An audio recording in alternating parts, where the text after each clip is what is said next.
Hello my dear student, DK biology classes में आप सभी का स्वागत है।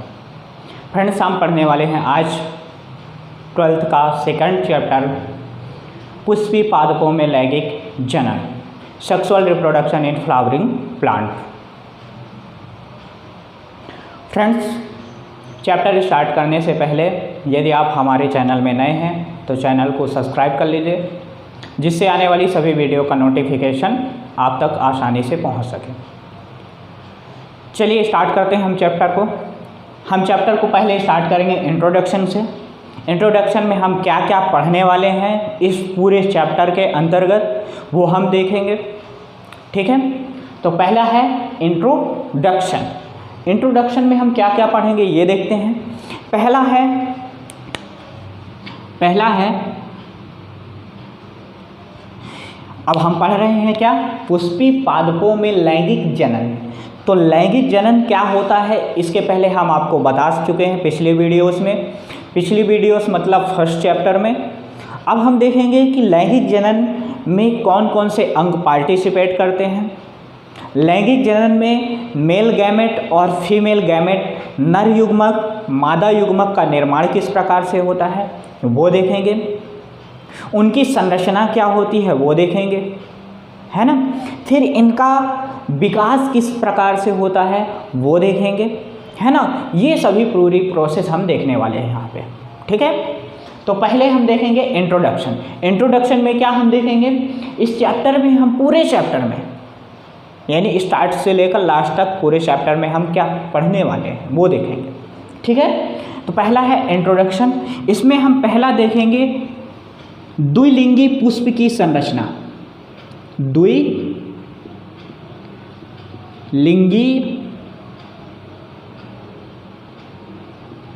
पुष्प की संरचना। अब यहाँ पे द्विलिंगी पुष्प की संरचना से मतलब क्या है, हम एक ऐसी पुष्प की, एक ऐसे फूल की संरचना देखेंगे जिसमें नर युग्मक जिसमें निर्माण होता है यानी मेल रिप्रोडक्टिव ऑर्गन और फीमेल रिप्रोडक्टिव ऑर्गन, यानी नर जननांग और मादा जननांग दोनों उपस्थित होते हैं। हम ऐसा पुष्प देखेंगे, ठीक है। तो पहला हम देखेंगे, पहला इस चैप्टर के पहला जो होगा तो हम क्या देखेंगे, द्विलिंगी पुष्प की संरचना, ठीक है। फिर उसके बाद हम देखेंगे कि ये जो दो लिंगी पुष्प की संरचना है तो इसमें कौन कौन सी संरचना पाई जाती है, यानी पुष्प के अंदर की जो संरचनाएं हैं वो, है ना। तो उसके बाद यदि हम देखेंगे तो क्या देखेंगे, उसके बाद ये होगा कि पुष्प की संरचना के अंतर्गत जो है हम देखेंगे निषेचन,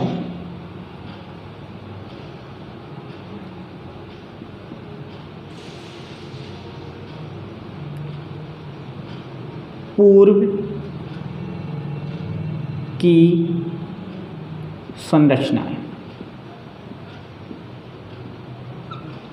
यानी पुष्प के संरचना में हम यदि देखते हैं कि यानी जब पुष्प में फर्टिलाइजेशन नहीं हुआ रहता है, यानी जब पुष्प में निषेचन नहीं होता है उसके पूर्व कौन कौन सी संरचना होती है, ठीक है। तो निषेचन पूर्व संरचनाएं कौन कौन सी हो सकती है, पहली हो सकती है नर जननांग और सेकंड क्या हो जाएगा, मादा जननांग, ठीक है। तो पहले हम देखेंगे नर जननांग, फिर देखेंगे मादा जननांग। नर जननांग में कौन कौन सी संरचना पाई जाती है वो देखेंगे और मादा जननांग में कौन कौन सी संरचना पाई जाती हैं वो देखेंगे, ठीक है। पहला है ए, नर जननांग की संरचना। नर जननांग की संरचना, ठीक है। नर जननांग को क्या बोलते हैं, एंड्रोनेशियम बोलते हैं, एंड्रोनेशियम, ठीक है। नर जननांग को क्या बोलते हैं, एंड्रोनेशियम, ठीक।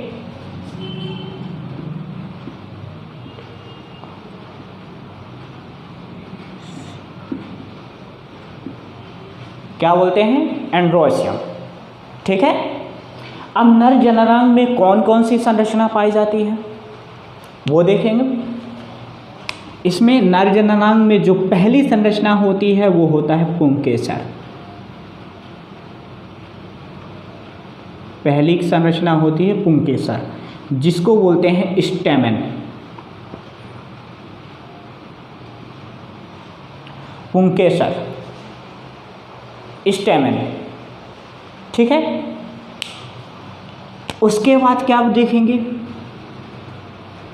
पुंकेसर के बाद आता है परागकोश। परागकोश, परागकोश को हम क्या बोलते हैं, पोलन सैक। क्या बोलते हैं, पोलन सैक। ठीक है। परागकोश को और किस नाम से जानते हैं, बीजाणुधानी, माइक्रोस्पोरेंजियम। बीजाणुधानी, माइक्रोस्पोरेंजियम। ठीक है। अब परागकोश देख लिए तो परागकोश के अंदर किसका निर्माण होगा, परागकण का होगा। इसके बाद हम क्या देखेंगे, इसमें परागकण देखेंगे। परागकण या परागकण को ही बोलते हैं लघु बीजाणु। इसी को हम क्या बोलते हैं, लघु बीजाणु। परागकण को बोलते हैं पोलेन और लघु बीजाणु को बोलते हैं माइक्रोस्पोर।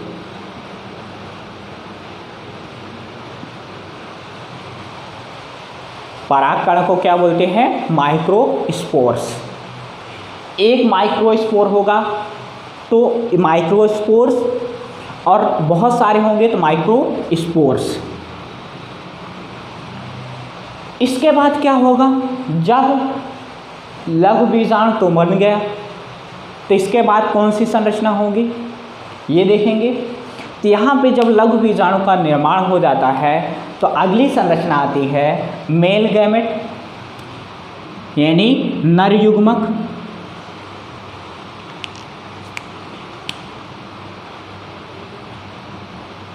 अगली संरचना क्या आएगी, नर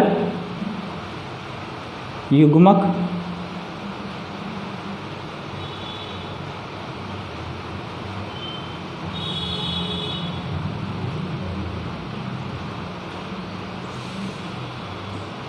मेल गैमेटोफाइट।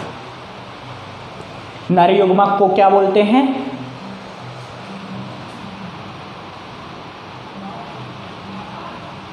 Male gametophyte. ठीक है। तो यहाँ पे ये क्या हो गई, नर जननांग के अंदर कौन कौन सी संरचना पाई जाती हैं वो हो गई। पहला पुंकेसर, स्टेमेन, परागकोश, पोलन सैक, परागकण पोलन। परागकण को और किस नाम से जानते हैं, माइक्रोस्पोर्स। नर युग्मक को बोलते हैं नर गैमेटोफाइट। ठीक। जो लघु बीजाणु है जब मैच्योर हो जाता है, परिपक्व हो जाता है, तो उसे हम बोलते हैं नर युग्मक, मेल गैमेट। ठीक है। ये हो गई क्या, नर जननांग की संरचना। इसके बाद आता है मादा जननांग। इसके बाद आता है मादा जननांग। मादा जननांग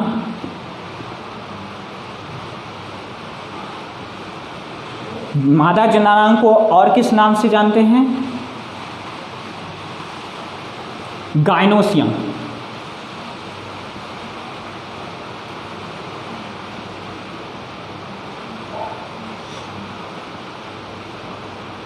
गायनोसियम। मादा जननांग को और किस नाम से जानते हैं, गायनोसियम। ठीक है। अब ये देखेंगे कि गायनोसियम में कौन कौन सी संरचना पाई जाती है, ये देखेंगे, है ना। तो गायनोसियम में कौन कौन सी पाई जाएगी ये देखेंगे। पहला होता है स्त्री केसर।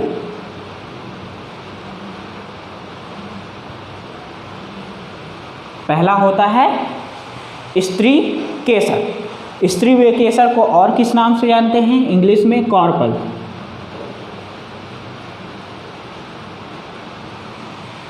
स्त्री केसर के बाद आता है बीजांड। स्त्री केसर के बाद क्या आता है? बीजांड।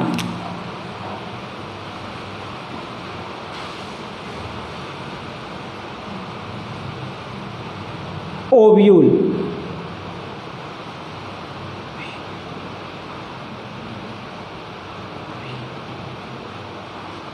ओव्यूल।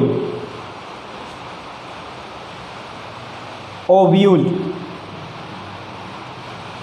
ठीक है। स्त्री केसर के बाद बीजांड। बीजांड के बाद क्या आता है? अगला क्या होगा? अब इसमें देख रहे हो कि क्या है? स्टेमन है, फिर परागकोश है। परागकोश के अंदर क्या होता है? परागकण का निर्माण होता है। तो जब परागकण का निर्माण हो जाता है, तो जब परागकण मैच्योर हो जाता है तो उसे हम क्या बोलते हैं? नर युग्मक, यानी मेल गैमेटोफाइट।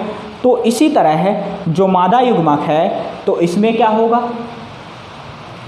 इसमें होगा, इसमें देख रहे हो क्या हो रहा है? पोलन ग्रेन का निर्माण हो रहा है। तो इसमें क्या होगा? जब इसमें नर युग्मक का निर्माण हो रहा है तो इसमें क्या होगा? लघु बीजाणु। तो इसमें क्या होगा? गुरु बीजाणु।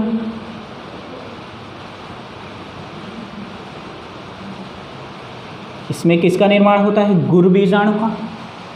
गुरु बीजाणु क्या होता है? Mega spore. Mega spore.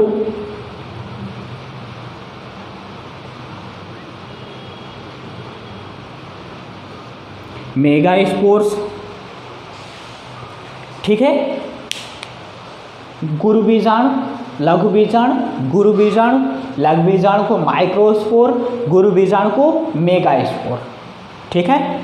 इसके बाद क्या हो जाएगा? Female gamete. ठीक है। तो इसके बाद क्या होता है? नर युग्मक के बाद क्या हो जाता है? मादा युग्मक।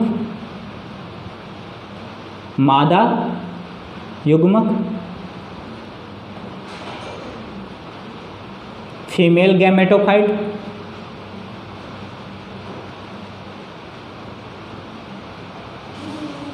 Female gametophyte. ठीक, इतना समझ में आया? निषेचन पूर्व संरचनाएं, नर युग्मक की क्या क्या संरचनाएं होती हैं वो देखेंगे। फिर मादा युग्मक में क्या क्या संरचनाएं होती हैं वो देखेंगे। ठीक है। जब ये हो जाता है, जब ये पूरी तरह से मेल गैमेट और फीमेल गैमेट जब दोनों पूरी तरह से मैच्योर हो जाते हैं, परिपक्व हो जाते हैं, तो इसके बाद कौन सी प्रोसेस होती है? ये जो नर युग्मक है, जो नर युग्मक है मादा युग्मक से मिलने जाता है। नर युग्मक जो होता है मादा युग्मक से क्या करता है? मिलने जाता है। ऐसा कभी नहीं होता है कि मादा युग्मक नर युग्मक से मिलने आते हैं, ऐसा कभी नहीं होता है। क्या होता है? हमेशा क्या होता है? जो नर युग्मक होता है वही मादा युग्मक से मिलने जाता है। तो जब नर युग्मक मादा युग्मक से मिलने जाता है तो इस जो प्रोसेस को, इस जो प्रक्रिया को हम क्या कह सकते हैं? पॉलिनेशन। इस पूरी प्रक्रिया को नर युग्मक का मादा युग्मक के पास जो जाने की जो प्रक्रिया है, प्रोसेस होती है, उसको हम बोलते हैं पॉलिनेशन, यानी परागण। अब नर युग्मक मादा युग्मक के पास क्यों जाता है पॉलिनेशन के लिए?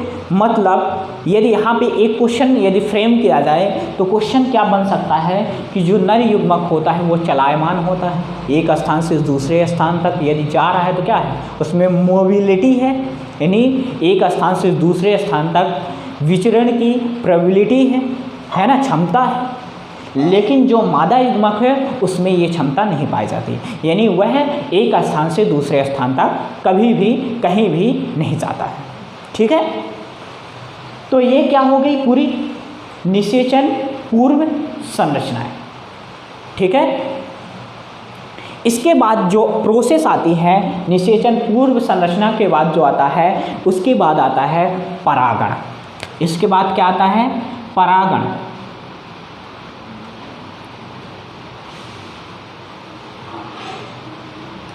परागण, पोलिनेशन।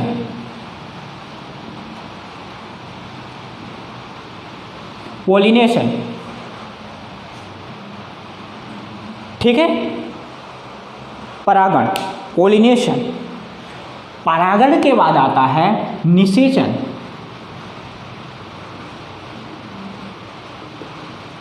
अब यहाँ पे देख रहे हैं कि निषेचन कब होगा? जब नर युग्मक मादा युग्मक के पास पहुँच जाएगा, जब ही परागण यानी निषेचन की प्रोसेस होगी। यानी जब नर युग्मक मादा युग्मक दोनों मिलेंगे ही नहीं तो पोलिनेशन होगा ही नहीं, और जब पोलिनेशन नहीं होगा तो निषेचन नहीं होगा, है ना। तो यहाँ पे क्या होगा? निषेचन, फर्टिलाइजेशन। ठीक है, निषेचन, फर्टिलाइजेशन।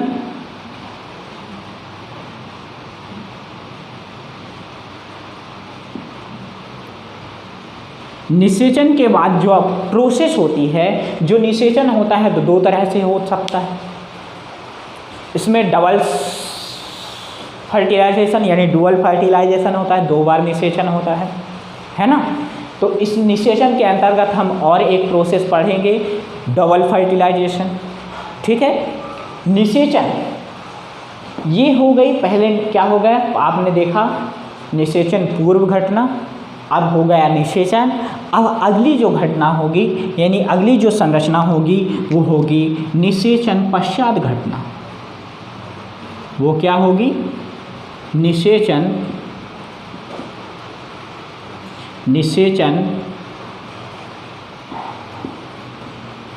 पश्चात संरचनाएं।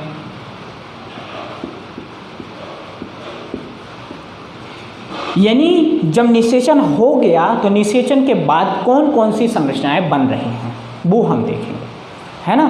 तो निषेचन के बाद कौन कौन सी संरचना बनेगी ये देखेंगे। निषेचन की तरह बाद 2 संरचनाएं बनती है।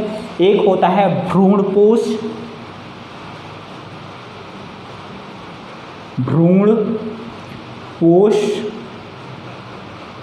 जिसे बोलते हैं एंडोस्पर्म।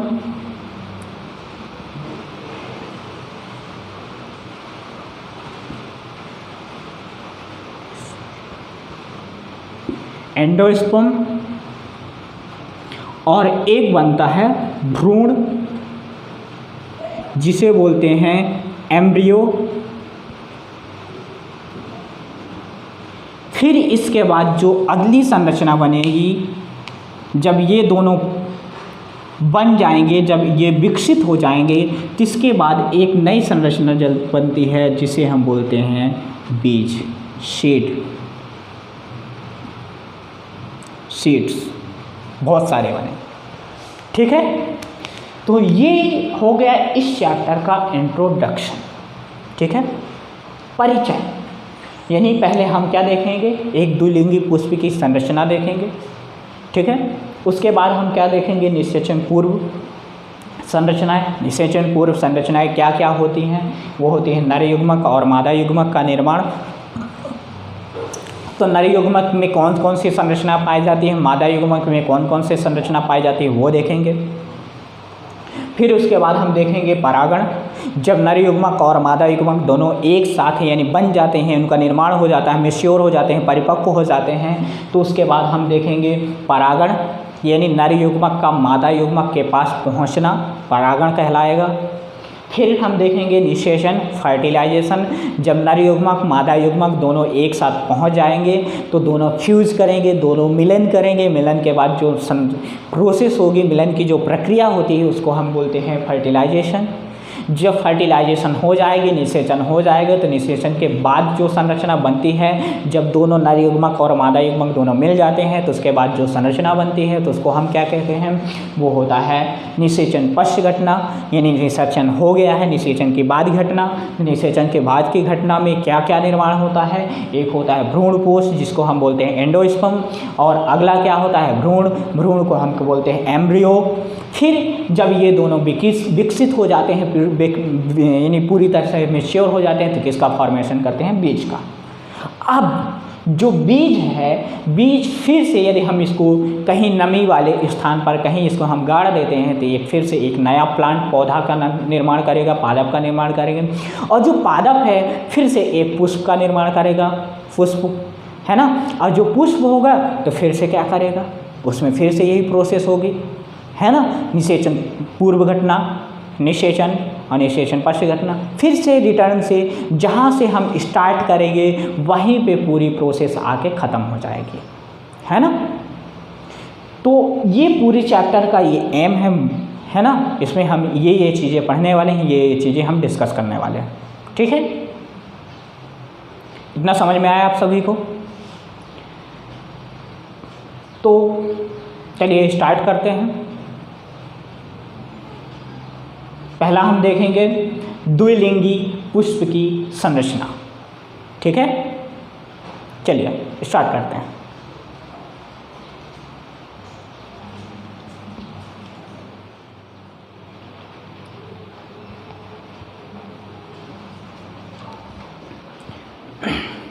तो ये क्या है, पुष्प की संरचना, है ना। ये कैसा पुष्प है, द्विलिंगी है, ठीक है। तो इसके भाग कौन कौन से हैं, पहले यदि हम देखें तो इसका जो ये वाला भाग होता है इसे हम बोलते हैं पंखुड़ी। इसे हम क्या बोलते हैं, पंखुड़ी। पंखुड़ी को हम इंग्लिश में बोलते हैं पेटल्स,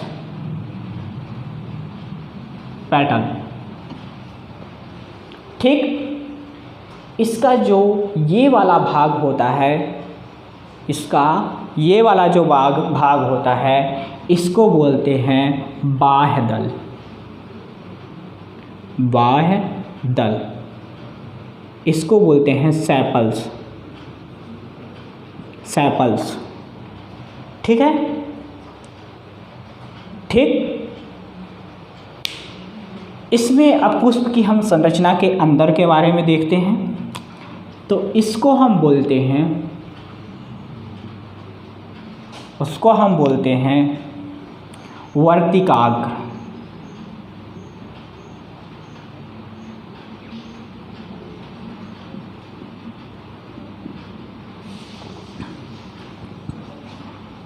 स्टिग्मा, और इस वाले संरचना को बोलते हैं वर्तिका,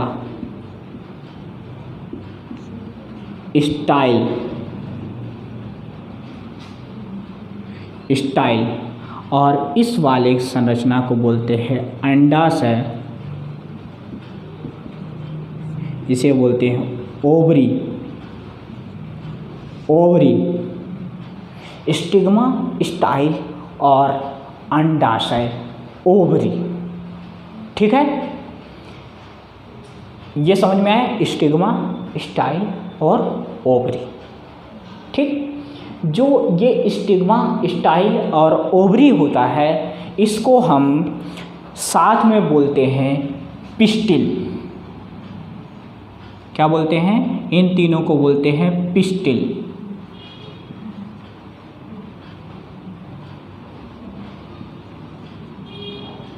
पिस्टिल।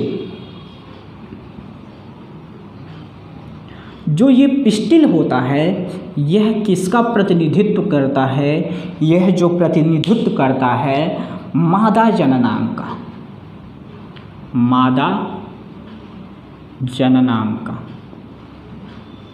यानी इन तीनों संरचना को हम मिलाकर बोल सकते हैं गायनोसियम, इन दोनों संरचना को हम मिलाकर हम क्या बोलते हैं, गाइनोसियम।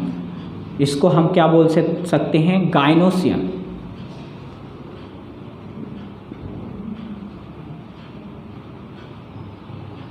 ठीक है, ये क्या होता है, गाइनोसियम होता है, यानी मादा जननांग का प्रतिनिधित्व करता है। ठीक है, इसके बाद इसमें जो ये वाला भाग होता है इसको हम बोलते हैं पराग कोश। पराग कोश को हम बोलते हैं एंथर। पराग कोश को हम क्या बोलते हैं, एंथर। ठीक है, पराग कोश को हम क्या बोलते हैं, एंथर। और पराग कोश का जो ये डंठल होता है इसको हम बोलते हैं पीटियोल। पीटियोल, पीटियोल, पीटियोट को हम क्या बोलते हैं, डंठल।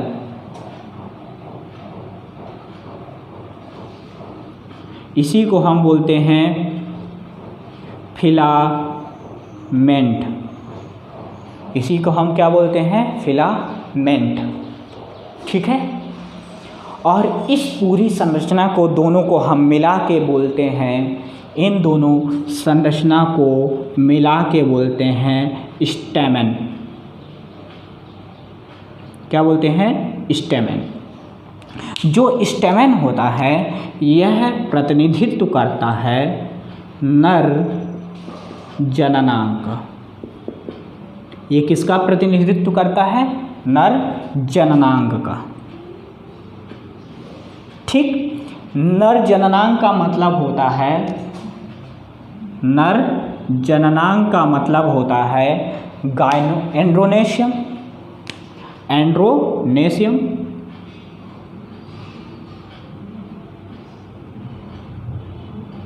किसका प्रतिनिधित्व करता है, एंड्रोनेशियम का। ठीक, तो आपको इस पुष्प में एक चीज़ तो स्पष्ट हो रही कि इसमें नर जननांग भी है और मादा जननांग भी है, दोनों है ना। यानी मेल गैमेट बनाने वाली संरचना भी है और फीमेल गैमेट बनाने वाली दोनों संरचनाएं हैं। यानी मेल गैमेट बनाने वाली भी संरचना है और फीमेल गैमेट बनाने वाली भी संरचना है। ठीक, जो मेल गैमेट बनाता है उसे नर जननांग और जो फीमेल बनाता है उसे हम मादा जननांग कहते हैं। ठीक, अब हम बारी बारी से इनकी संरचनाओं के बारे में पढ़ेंगे। पहले हम देखेंगे नर जननांग का निर्माण किस प्रकार से होता है, उसकी संरचनाएं किस प्रकार से होती हैं। ठीक है, जिसके बारे में पढ़ेंगे। जब नर जननांग हमारा पूरा कंप्लीट हो जाएगा उसके बाद हम स्टार्ट करेंगे मादा जननांग, यानी मादा जननांग की पूरी संरचना किस प्रकार से होती है, एंथर कैसा होता है, फिलामेंट एंथर कैसा होता है, स्टाइल कैसा होता है, सॉरी स्टिग्मा कैसे होता है, स्टाइल कैसा होता है, ओवरी क्या होता है। ठीक है, ये देखेंगे, है ना। और अभी हम क्या देखेंगे, नर जननांग में क्या देखेंगे, एंथर कैसा होता है, फिलामेंट कैसा होता है। ठीक है, इसकी संरचना क्या होती है, एंथर का कार्य क्या होता है, एंथर की संरचना क्या होती है, किस प्रकार से होती है। ठीक है, वो देखेंगे। और जब ये एंथर यानी एंथर के बारे में हम पूरा पढ़ लेंगे, जब एंथर किसका निर्माण करेगा, एंथर के अंदर किसके निर्माण हो रहा, मेल गैमेटोफाइट का, यानी मेल गैमेटोफाइट यानी मेल गैमेट का, है ना। तो ये पूरी प्रोसेस अब पढ़ेंगे। ठीक है, तो पहले हम स्टार्ट कर रहे हैं नर जननांग। ठीक है, चलिए देखते हैं नर जननांग।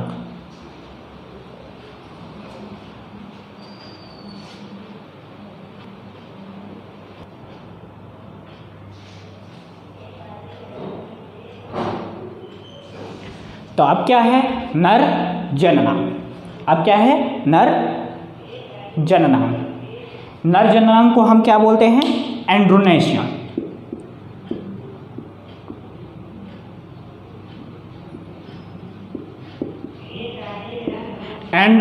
एंड्रोनेशियम। एंड्रोनेशियम के अंतर्गत कौन कौन सी संरचनाएं हैं? स्टैमेन है यानी पुंकेसर है, परागकोश है, लघु बीजाणु है और नर युग्मकोद्भिद है। पहला हम देखेंगे स्टैमेन। स्टैमेन की संरचना किस प्रकार से होती है, उसमें कौन कौन से भाग होते हैं, ठीक है। तो पहला है, यदि हम पहले पॉइंट को डिस्कस करते हैं तो पहला क्या है? पुंकेसर। पुंकेसर स्टैमेन,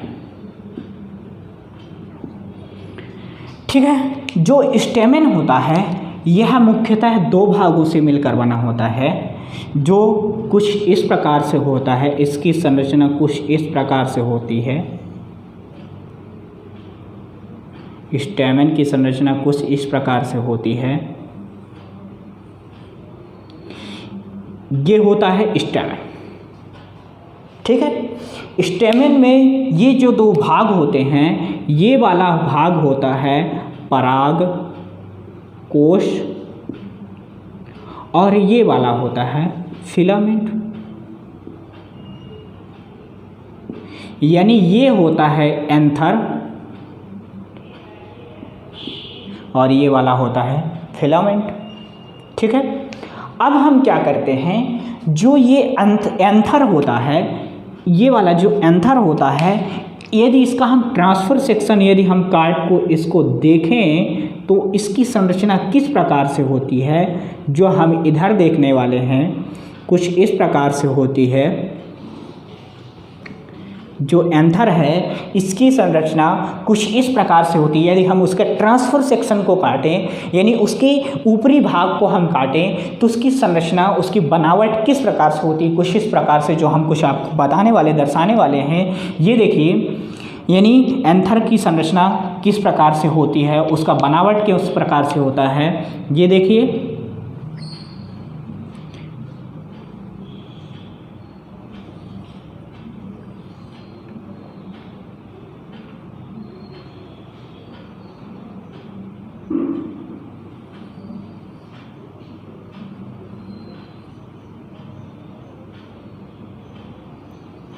कुछ इस प्रकार से होती है।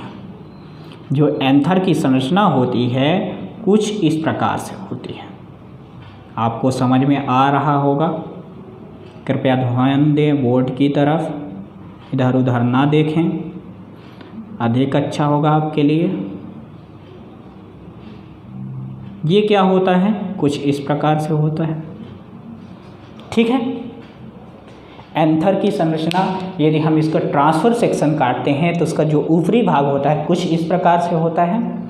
इसमें जो ये वाला भाग होता है इसको हम बोलते हैं परागकोश, यानी एंथर। ये वाला क्या होता है, फिलामेंट। फिलामेंट, ठीक है। अब इसमें जो होता है इसमें जो आपको एक इस तरह से लाइन दिख रही है, इसको बोलते हैं लाइन ऑफ डेहिसेंस। लाइन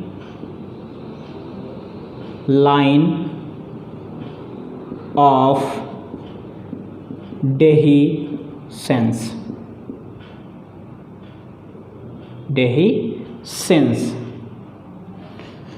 ठीक है। अब जिसमें ये तुमको आपको गोल गोल संरचना दिख रही है, इन संरचनाओं को हम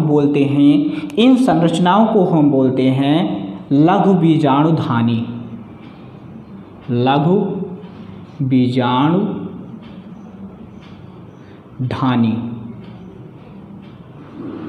लघु बीजाणुधानी। इस लघु बीजाणुधानी को हम बोलते हैं माइक्रोस्पोरेंजियम।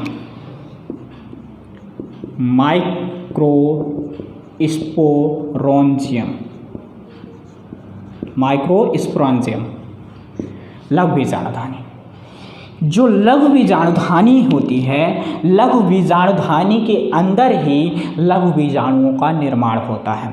यानी इसके अंदर ही ये क्या होता है, इसमें कुछ इस तरह से संरचना पाई जाती है। इस संरचना को हम बोलते हैं लघु बीजाणु यानी माइक्रोस्पोर्स। लघु बीजाणुधानी के अंदर ही किसका निर्माण होता है, लघु बीजाणु का। तो ये वाली जो हम डॉट डॉट संरचना आपको इसमें शो कर रहे हैं, तो ये क्या होती है, लघु बीजाणु। यानी इन संरचनाओं को, ये जो डॉट डॉट संरचना आपको देखने को मिल रही है, इन संरचना को हम बोलते हैं लघु बीजाणु। क्या बोलते हैं, लघु बीजाणु। और जो ये लघु बीजाणु होते हैं, ये क्या होते हैं, माइक्रो स्पोर। ये क्या होते हैं, माइक्रो स्पोर होते हैं। ठीक है। जब माइक्रो स्पोर मैच्योर हो जाते हैं, परिपक्व हो जाते हैं, तो किसका फॉर्मेशन करते हैं, मेल गैमेट का। यानी जो माइक्रो स्पोर हैं, लघु बीजाणु हैं, यही आगे चलकर क्या बनेंगे, मेल गैमेट यानी नर युग्मक। ठीक है। जो लघु बीजाणु है यानी माइक्रोस्पोर है, यह आगे जब मैच्योर हो जाएंगे, परिपक्व हो जाएंगे, तो ये किसका निर्माण करेंगे, इनको हम क्या बोलने लगेंगे, एक नया नाम हम इनको दे देंगे। क्या दे देंगे, नर युग्मक यानी मेल गैमेट। हम इनको क्या दे देंगे, मेल गैमेट। मेल गैमेट का फॉर्मेशन कहाँ हो रहा है, माइक्रोस्पोरेंजियम में यानी लघु बीजाणुधानी में। लघु बीजाणुधानी कहाँ उपस्थित होती है, एंथर में, परागकोश में। यानी एंथर को हम और क्या बोल सकते हैं, पोलन सैक। पोलन सैक यानी जो पोलन सैक है, पोलन सैक के अंदर क्या उपस्थित होता है, लघु बीजाणु उपस्थित होता है। और लघु बीजाणु यानी लघु बीजाणु किसका निर्माण करता है, यानी लघु बीजाणुधानी उपस्थित होती है। यानी परागकोश के अंदर क्या उपस्थित होती है, लघु बीजाणुधानी। और लघु बीजाणुधानी के अंदर किसका निर्माण होता है, लघु बीजाणु का। ठीक है, समझ में आया आपको। तीनों एक दूसरे से कनेक्टेड है। ठीक, तो ये क्या हुआ, हमने अभी तो ओनली क्या देखा है, एंथर देखा है। ठीक है, अभी हमने क्या देखा है, एंथर देखा है। अब इसके आगे की जो संरचना होगी वो हम देखेंगे लघु बीजाणुधानी। लघु बीजाणुधानी होती क्या है, इसका कार्य क्या होता है, इसकी संरचना क्या होती है, तो पहले हम देखेंगे लघु बीजाणुधानी। ठीक है, अगला क्या है, लघु बीजाणुधानी। ठीक है, तो अगला क्या है, लघु बीजाणुधानी यानी माइक्रोस्पोरेंजियम। ठीक, चलिए देखते हैं।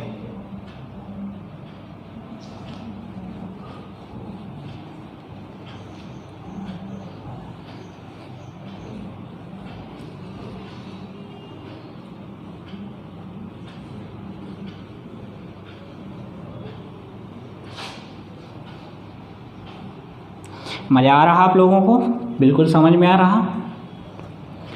चलिए देखते हैं अगला। अगला क्या है,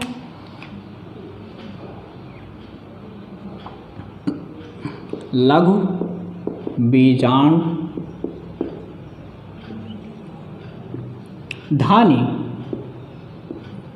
लघु बीजाणुधानी माइक्रोस्पोरेंजियम। लघु बीजाणुधानी माइक्रोस्पोरेंजियम। ठीक है, माइक्रोस्पोरेंजियम। चलिए देखते हैं लघु बीजाणुधानी।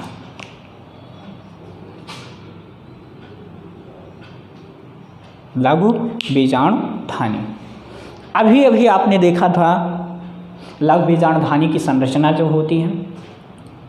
ठीक है, तो हमने कुछ इस तरह से अभी देखा था। एक बार फिर से हम वो डायग्राम को फिर से बता देते हैं, जिससे आपको बिल्कुल स्पष्ट समझ में आ जाए, क्लियर हो जाए। सॉरी, छोटे बड़े हो गए हैं।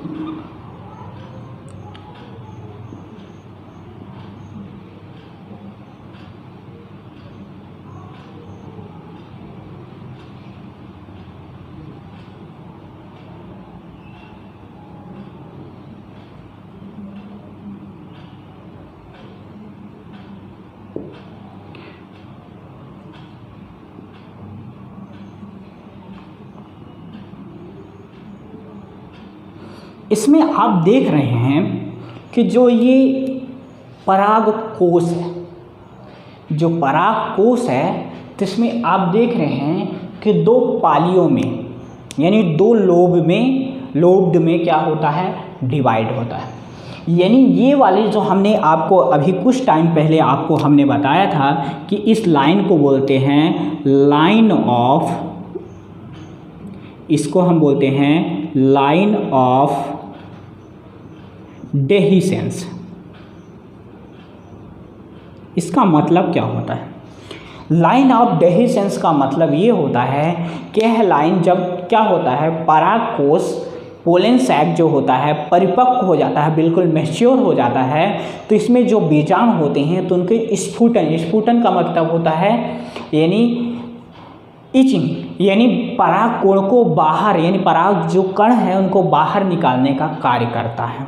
यानी जब यह फूट जाता है यानी एक दूसरे से अलग हो जाते हैं तो इससे क्या होता है, परागकण जो क्या होता है, मुक्त हो जाता है। ठीक है, तो आप जो देख रहे हैं कि जो परागकोश है ये क्या है, द्विकोष्ठी है। क्या होता है, दो कोष्ठी होता है।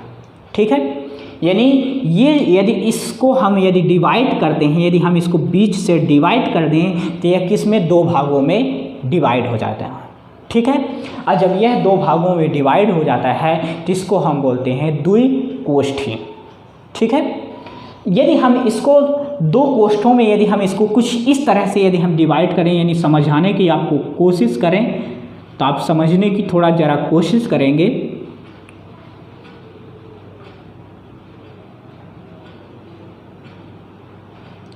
थोड़ा समझने की कोशिश करेंगे आप, सॉरी।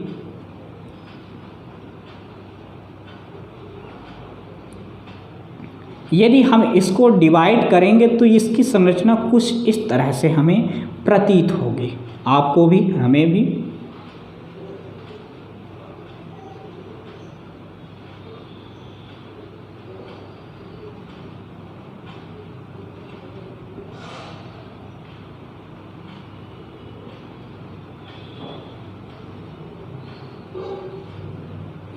ये होगी, यदि हम दोनों को मिला देते हैं तो यह इस तरह से हो जाएगा। ठीक है, तो आप देख रहे हैं ये तो इस तरह से इसकी संरचना हो गई। आप देख रहे हैं कि यह जो मान लीजिए ये क्या हो गया, फर्स्ट लोब हो गया, ये सेकंड हो गया, यानी पहला कोष्ठ हो गया, ये दूसरा कोष्ठ हो गया। यानी इसमें देखें तो फर्स्ट ये होगा, सेकंड ये हो जाएगा। ठीक, तो एक चीज़ और इसमें आप देख रहे हैं कि इसमें जो प्रत्येक कोष्ठ है, प्रत्येक लोब्ड है ना। ठीक है, प्रत्येक लोब में आप देख रहे हैं दो, यानी एक ये और दूसरी ये क्या होती है, बीजाणुधानी।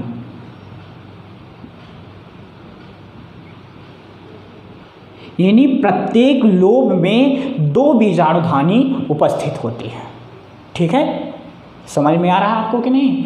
यदि इसमें देखें तो फर्स्ट सेकंड, इसमें यदि देखें तो फर्स्ट ये हो जाएगी और सेकंड ये हो जाएगी।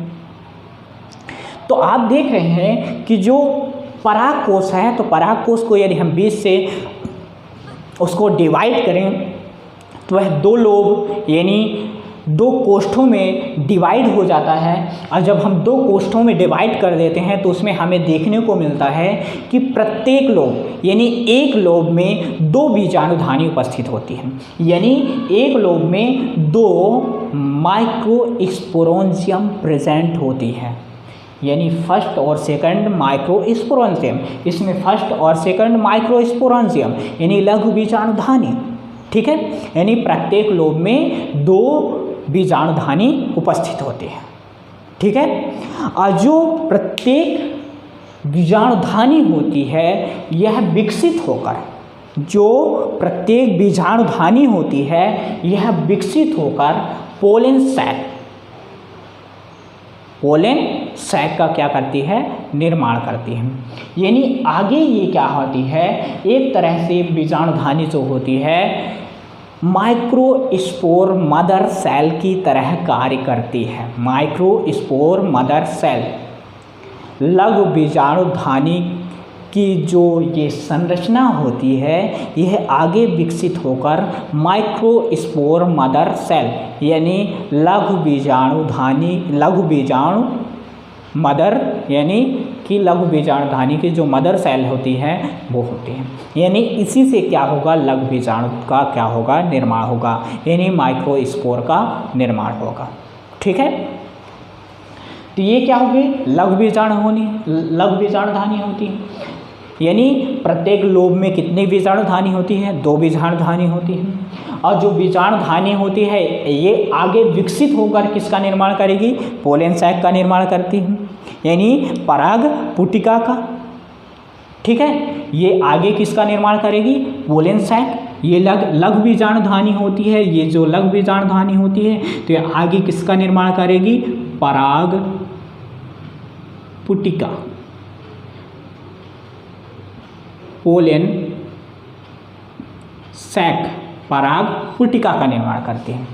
और जो पराग पुटिका है ये आगे विकसित होकर किसका निर्माण करेगी, पराग कण का निर्माण करेगी, यानी पोलन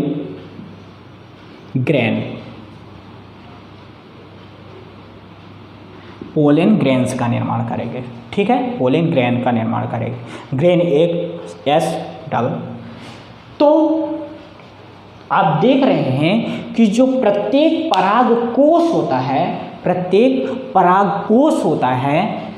एक परागकोश, दोनों यदि मिल जाएंगे तो एक परागकोश होगा। प्रत्येक परागकोश जो होता है 2 कोष्ठों में विभाजित होता है, 2 लोब्ड में क्या होता है, डिवाइड होता है, 2 कोष्ठों में डिवाइड होता है। और प्रत्येक कोष्ठ में 2 बीजाणुधानी उपस्थित होती हैं, 2 बीजाणुधानी उपस्थित होती हैं, यानी एक कोष्ठ हो गया, एक कोष्ठ में कितनी बीजाणुधानी है, 2 बीजाणुधानी होती हैं।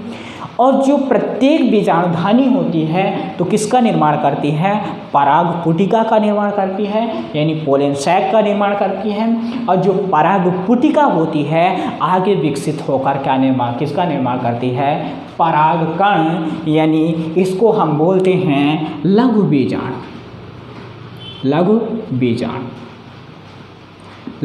बीजाणु का निर्माण करती है, यानी माइक्रोस्पोर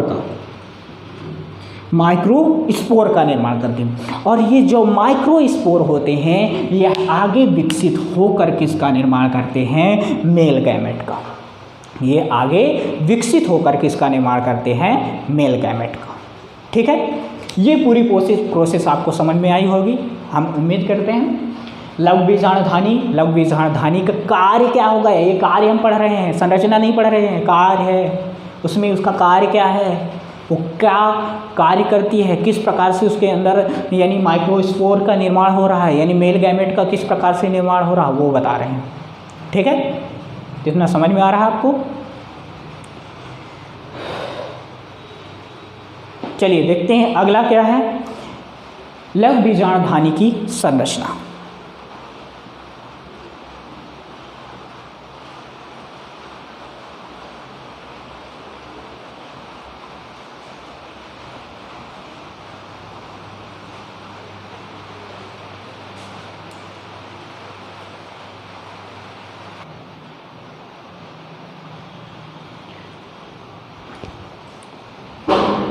ये क्या है, बीजाणुधानी की संरचना।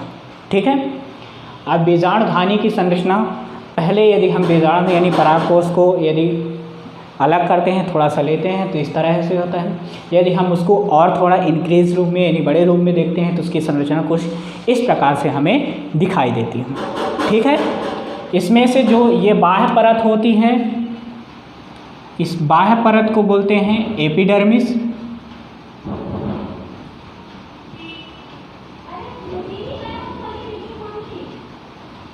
इसे हम क्या बोलते हैं, एपिडर्मिस। एपिडर्मिस को हम बाह्य त्वचा बोलते हैं। एपिडर्मिस को हम क्या बोलते हैं, बाह्य त्वचा बोलते हैं।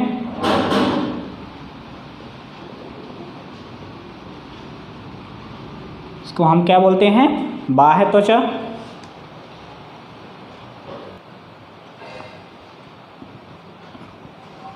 तो ये क्या हुआ, बाह्य त्वचा। बाह्य त्वचा क्या, एपिडर्मिस। इसके बाद आती है एंडोथीसियम, अंतस्त्वचा।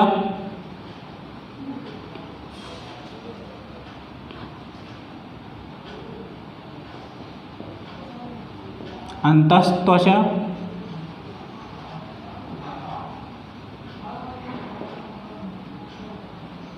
एंडोथीसियम, अंतस्त्वचा। फिर इसके बाद आती है ये वाली layer, middle layer. Middle layer, middle layer. और ये वाली त्वचा जो होती है इसको हम बोलते हैं टेपिटम, टैप्टम। ठीक, इसमें ये आपको एक संरचना दिख रही है, इसको हम बोलते हैं संयोजी ऊतक। संयोजी ऊतक, कनेक्टिव टिश्यू।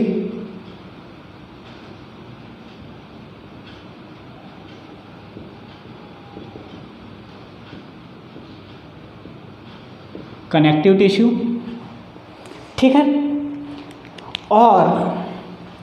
और इसमें जो आप देख रहे हैं ये जो संरचना होती है इसको हम बोलते हैं microspore.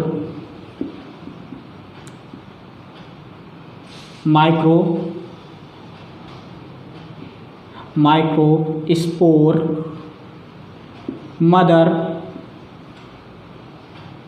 Cell. Microspore mother cell, ठीक है। बीजाणुजन ऊतक, इसको हिंदी में बोलते हैं बीजाणुजन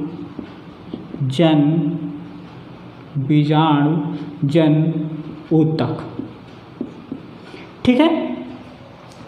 जो ये टैप्टम होती है, ये वाली लेयर कौन सी होती है, टैपिटम होती है। इसमें क्या होता है, एक सघन, इसके अंदर एक सघन साइटोप्लाज्म पाया जाता है। एक सघन क्या पाया जाता है, साइटोप्लाज्म पाया जाता है। आप देख रहे हैं टेपिटम के अंदर ही क्या हो रहे हैं, माइक्रोस्पोर मदर सेल हैं जो मल्टी न्यूक्लिएटेड है। मल्टी न्यूक्लिएटेड का मतलब होता है बहुकेंद्र की है ना। तो इसके अंदर यानी टेपिटम के अंदर ही ये क्या पाया जाता है, सघन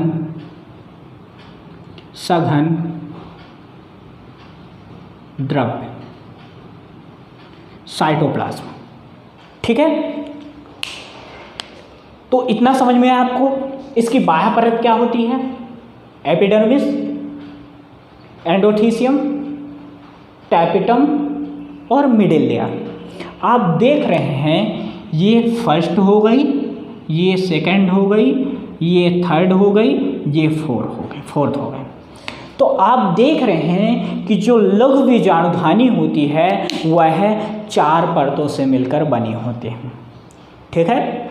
एपिडर्मिस, एंडोथीसियम, मिडिल लेयर और टैपिटम, ठीक है। इसमें से जो बाह्य त्वचा होती है, एपिडर्मिस होती है, एंडोथीसियम और मिडिल लेयर जो होती है बाहर की ओर स्थित होते हैं। तो जब ये बाहर की ओर स्थित होते हैं तो यह क्या करती है, सुरक्षा का कार्य करती है, यानी प्रोटेक्शन का कार्य करती है। यानी फर्स्ट, सेकंड और थर्ड जो परत होती है बाहर, एपिडर्मिस, एंडोथीसियम और मिडिल लेयर जो होती है तो किसका कार्य करती है, सुरक्षा का कार्य करती है, प्रोटेक्शन का कार्य करती है। और क्या कार्य करती है, प्रोटेक्शन के अलावा कार्य करती है यानी बीजाणुओं के स्फुटन में, डेहिसेंस में, यानी जब परागकोश परिपक्व हो जाता है तो उसके स्फुटन यानी डेहिसेंस में क्या करता है, मदद करता है। ठीक है। फिर जो आंतरिक परत यानी सबसे लास्ट परत, जो सबसे अंदर वाली परत जो टैपेटम होते हैं, यह क्या करती है, इसके अंदर क्या होता है कि यह जो विकासशील यानी जो डेवलपिंग क्या होती है, बीजाणु जन ऊतक यानी बीजाणु होते हैं, माइक्रोस्पोर होते हैं, उनको पोषण यानी न्यूट्रिशन प्रदान करने का कार्य करता है। यानी जो टेपिटम लेयर होती है, यह टेपिटम जो लेयर होती है, ये क्या कार्य करती है, जो बीजाणु बन रहे हैं यानी जो बीजाणुओं का विकास हो रहा है तो उनको क्या करती है, न्यूट्रिशन यानी पोषण प्रदान करने का कार्य करती है। ठीक है। और जो टैपेटम होती है तो इसके अंदर एक सघन साइटोप्लाज्म पाया जाता है, सघन द्रव पाया जाता है, जिसके अंदर ये जो लघु बीजाणु होते हैं वो क्या होते हैं, तैरते रहते हैं। यानी उसमें क्या करते हैं, तैरते रहते हैं, स्विमिंग करते रहते हैं, है ना। जो मल्टी न्यूक्लिएटेड यानी बहु केंद्र की होते हैं। इतना समझ में आ रहा है आप लोगों को। फिर से यदि देखते हैं, जो बीजाणुधानी होती है वह 4 परतों से मिलकर बनी होती हैं।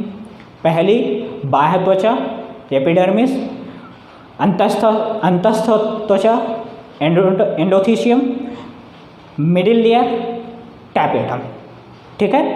इसमें से जो 3 परतें होती हैं, बाह्य त्वचा, एंडोथीशियम, मिडिल लेयर जो होती है, यह क्या करता है, सुरक्षा प्रोटेक्शन का कार्य करती है और स्फुटन यानी डेहिसेंस के समय क्या करती है, स्फुटन यानी परागकोश के स्फुटन यानी जो परागकोश होता है उसके स्फुटन में यानी डेहिसेंस में क्या करता है, मदद करता है। ठीक है। ये 3 परतों का ये काम है। चौथी परत जो होती है टेपिटम जो होती है, तो टेपिटम जो होती है तो विकासशील जो बीजाणु होती हैं, माइक्रोस्पोर होते हैं, उनको न्यूट्रिशन यानी पोषण प्रदान करने का कार्य करते हैं, पोषण प्रदान करने का कार्य करते हैं। ठीक है। और क्या होता है, पोषण प्रदान करने के बाद जो टैपेटम होता है यानी लास्ट वाली जो परत होती है टैपेटम होती है, इसके अंदर क्या होता है, एक सघन साइटोप्लाज्म होता है जिसमें बहुकेंद्र की यानी बहुत सारे केंद्रक उपस्थित होते हैं। बहुत सारे केंद्रक किसके उपस्थित होते हैं, लघु बीजाणु के उपस्थित होते हैं, है ना। यानी लघु बीजाणुओं का निर्माण किसके अंदर होता है, टैपेटम के अंदर होता है। यह ध्यान रखना, आपका ऑब्जेक्टिव का पॉइंट बन सकता है। यानी लघु बीजाणुओं का निर्माण कहाँ पर होता है, तो टैपेटम के अंदर होता है। कई तरह से आपको क्वेश्चन बनेंगे। ठीक है। जब आपका ये मेल गैमेटोफाइट यानी मेल गैमेट का निर्माण हो जाएगा, फॉर्मेशन हो जाएगा, तो मैं मेल गैमेट के जितने क्वेश्चन होंगे वो आपको सॉल्व करवाऊंगा। तो ये आपको समझ में आया कि नहीं आया। टैपेटम क्या कार्य करती है, जो विकासशील बीजाणु होते हैं, माइक्रोस्पोर होते हैं, उनको क्या करती है, न्यूट्रिशन प्रदान करने का कार्य करती है। और इसके अंदर ही देख रहे हो कि जब अपरिपक्व क्या होता है, लघु बीजाणुधानी होती है। जब अपरिपक्व माइक्रोस्पोरेंजियम होती है तो अपरिपक्व माइक्रोस्पोरेंजियम के अंदर क्या होती है, लघु बीजाणु यानी बीजाणुजन यानी लघु बीजाणुजन ऊतक होती हैं। इसी के हम लिख सकते हैं लघु बीजाणुजन ऊतक उपस्थित होता है। ठीक है। लघु बीजाणुजन ऊतक, लघु बीजाणुजन ऊतक का मतलब ये होता है कि इसी से लघु बीजाणुजन ऊतक से ही लघु बीजाणुओं का यानी माइक्रोस्पोर का फॉर्मेशन होगा, विकास होगा। इतना समझ में आया आपको। ठीक है। तो ये था हमारा लघु बीजाणुधानी की संरचना। इसके बाद आता है माइक्रोस्पोर। ठीक। तो माइक्रोस्पोर के पहले हमें पढ़ना है माइक्रोस्पोरोजेनेसिस, यानी माइक्रोस्पोर तो बन गया लेकिन माइक्रोस्पोर तो मैच्योर हो गया, लेकिन माइक्रोस्पोर यानी माइक्रोस्पोरोजेनेसिस किस प्रकार की प्रोसेस होती है, किस प्रकार से माइक्रोस्पोर का निर्माण होता है, ये हम देखेंगे। ठीक है, ये अगली क्लास में देखेंगे। जब तक के लिए धन्यवाद, थैंक यू, जय हिंद।